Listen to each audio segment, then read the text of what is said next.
Hey everyone, Dr. Brad here from drellisor.com, Kids Eating Broccoli on location today, so a little different background behind me. And it's snowing outside, which is very unusual for Western Washington, Pacific Northwest where I live. And today I wanted to hop on here and talk about sleep hygiene.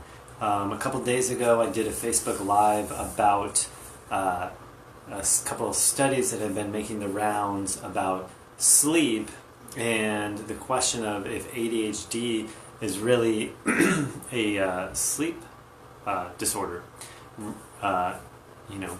and basically the research was saying that, the nutshell was the research was saying that when they tested a lot of kids who had been diagnosed with ADHD, but a high number of them had also sleep difficulties, sleep disorders. They even measured differences in their hormones, their sleep hormones and so forth.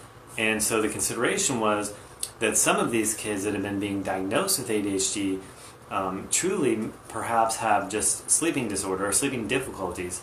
And because we know that the symptoms of chronic sleep deprivation in kids is very similar to the symptoms of ADHD. Things like inattention and hyperactivity and trouble sitting still and mood swings and all kinds of stuff like that. And interestingly enough, on a side note, that was seemed to be a very controversial post, which was interesting. I didn't expect that because really, if you watch the video and you listen to what I was saying, I wasn't certainly implying that ADHD isn't real or that ADHD is in every case a sleep deprivation thing or anything like that. Just that in some cases this seems to be the situation, and often kids are diagnosed with ADHD just based on answering a bunch of questions about symptoms. And so, if some of these kids are really just chronically sleep deprived and then they're being put on stimulant medications that are powerful brain-altering drugs, that calls into question some of this reality. So today we're going to talk about sleep hygiene. And what sleep hygiene is aimed at is helping you help your kid, and helping anyone have better sleep. Even if you're somebody who falls asleep easily and doesn't typically wake up until the morning, practicing or employing good sleep hygiene will only make your sleep better and more restorative and have you get more benefit from it. And we know that there are tons of benefits from getting good sleep. It's been being researched a lot recently. We know that your brain benefits from it. You age more slowly, you have less cognitive decline. You have, in terms of kids, you have better attention, better behavior, better performance in school. We have better muscle recovery, all kinds of stuff. So I'm going to cover a couple points in particular about sleep hygiene. And they're kind of basic, but I find that when I share these with people, oftentimes they don't know this or they weren't aware. So first and foremost, we're going to talk about blue light. Now, blue light is the kind of light that comes from every single screen in our modern technology world. So TVs and computers and iPads and other tablets and cell phones all emit light that's heavily in the blue spectrum. Now, this causes a problem for our brain when it's time to go to sleep. The reason for that is we use light as a signal for what time of day it is and what series and sequence of hormones our brain and our body should be producing for either the wake cycle or the sleep cycle. So in most of human history, when we didn't have artificial light, and we didn't have artificial blue light in particular, light came from the sun. And so if you think about midday, not on a snowy day like today, but on a sunny day, you have the blue sky in the background. And so you get a lot of blue light, and that signals your brain to have hormones of being awake and alert.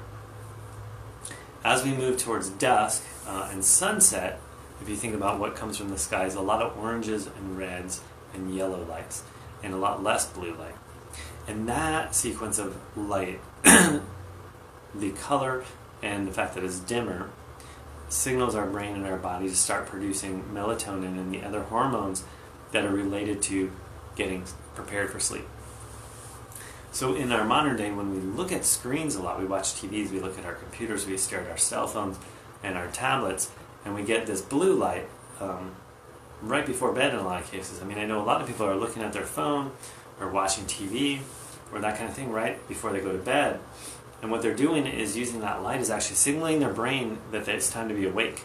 And then they turn it off, close their eyes, and try to go to sleep, and our body and our brain can't shift into that sleep state very well. So in terms of that, we have a number of options. One, and the most simple option, is to not look at screens of any kind, ideally about 2 hours before bedtime, minimally 1 hour before bedtime. So that's option number one. That also allows for us to reduce our amount of mental stimulus, because a lot of times, we're on Facebook or watching movies and shows that often have a high emotional component, or even if they're action-packed and that type of stuff, so it stimulates our conscious mind as well. So limiting that, the hour or 2 hours before bed for ourselves and our kids could be a great thing to allow us to start to wind down. A secondary option, if you find that it's the way your rhythm of your life is, that you are going to look at screens, or your kids are going to have screens on within that 2 hour window, is to get some blue blocking glasses. And this has become a popular thing because it also helps reduce eye strain for people who look at computer screens all day long for work. So you can find those easily online for very inexpensive. And they have a range. They have some that block 25 or 30 or 50% of the blue light, and some that block all of it. And I would certainly recommend, if it's for someone who has difficulty sleeping, get the kind that block all of the light. They're going to look yellow in the lenses. And when you put them on, they're going to make everything look yellow. So blocking all that blue light. Computers, cell phones, and tablets now also have, there's a lot of apps that you can get that will block your light. Like on my phone, for example, I have an app that automatically shifts my screen to yellow, blocks out the blue light starting at 9 o'clock at night. Automatically, I don't have to think about it. And it kicks back off at 7 a.m. So again, I don't have to think about it, it's just automatically programmed. The same thing on my laptop. It's a Mac, but I know they have that for Windows also, because my wife has a Windows PC. And so the same thing is set up so that automatically at 8 o'clock or at 9 o'clock or whatever the time that's right for you, it shifts you into that orange light. So it starts to limit it. TVs, I don't know if they have that. I don't have that. So the glasses are a secondary option. Primary, the best option, of course, would be to reduce screen time. Anyway, so along those lines also, as you're getting closer to bedtime, it's best to have less bright light, even with our overhead lights and that kind of stuff. For example, like in my house, the light in the living room is one that has five bulbs, and you can pull the little chain and it'll have all 5 or 3 or 2, and so as you get closer to bedtime, it's good to turn that down and start having less light. We also have salt lamps all over the place with that pink salt. That gives a nice sort of orangish glow, and it's not too bright, so we use those a lot of times at night rather than the bright overhead lights. That all helps your body get ready for sleep. So that's light.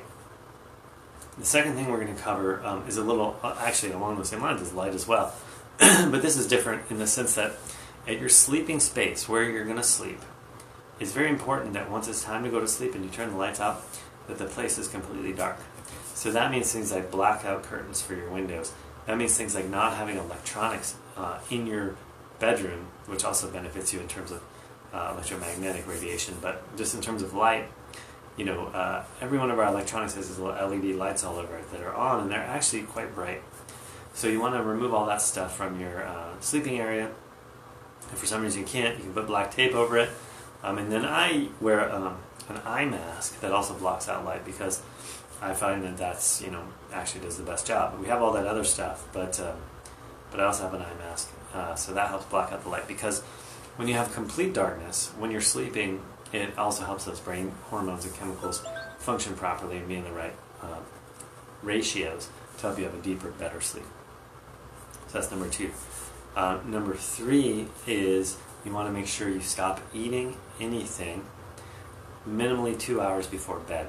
Because when we eat and then we're digesting, that's an active state of being, in a sense, in our bodies and our brains, and it's harder to have deep sleep, restful sleep, when you are digesting food. So you want to make sure that's also good for weight loss and all kinds of other good stuff. But you want to make sure that you don't eat 2 hours before bed. And I know I had one more that I was going to share. Essential oils. I'm not a big essential oils person. I'm not certainly trying to study any essential oils or anything like that. I'm relatively new to it in terms of therapeutic benefits. We've had them in our house for a long time, with little diffusers and stuff, and putting them in baths and stuff like that. But I did a podcast interview on the Kids Eating Broccoli podcast with a guy who does do a lot with essential oils, and he was talking about applying lavender directly to your skin at bedtime. So I've been trying that. We do that with my daughter, the one who has a particular difficulty sleeping as well. I just put 3 drops right on her foot, just because that seems like a good place to put it, but you want to put it on the skin so it absorbs through. And I notice when I do that, I tend to be someone who has a pretty good time sleeping. I employ all these sleep habits that we're talking about, so that helps. But when I put the lavender on, I notice I wake up often feeling a little more rested, even in the same period of time. So a few drops of lavender, you want to make sure it's good quality. I'm certainly no expert on that, but I know, I get organic at least. And so those are the tips for sleeping well. There's a bunch of other stuff that you can look up and do. We may cover later. There's some supplements that are good. I don't recommend melatonin, taking melatonin. It has a number of troubling things related to it. There's also the negative feedback mechanism that if you are taking something that your body actually makes, you're going to tell your body to start making less of it. But one good one is magnesium. I'll mention that. And we use the brand that's Nature something, but it's Calm. It says Calm. It comes in a canister. You put it in water, kind of fizzy. And that seems to help a lot. I know my wife really appreciates that for helping sleep, and also my daughter that has difficulty sleeping sometimes. We give her that, and that seems to help a whole lot. So those are my tips for sleeping. Start employing good sleep hygiene. It makes a huge difference. And it makes a huge difference when you do it on a regular basis. These things are potent and powerful.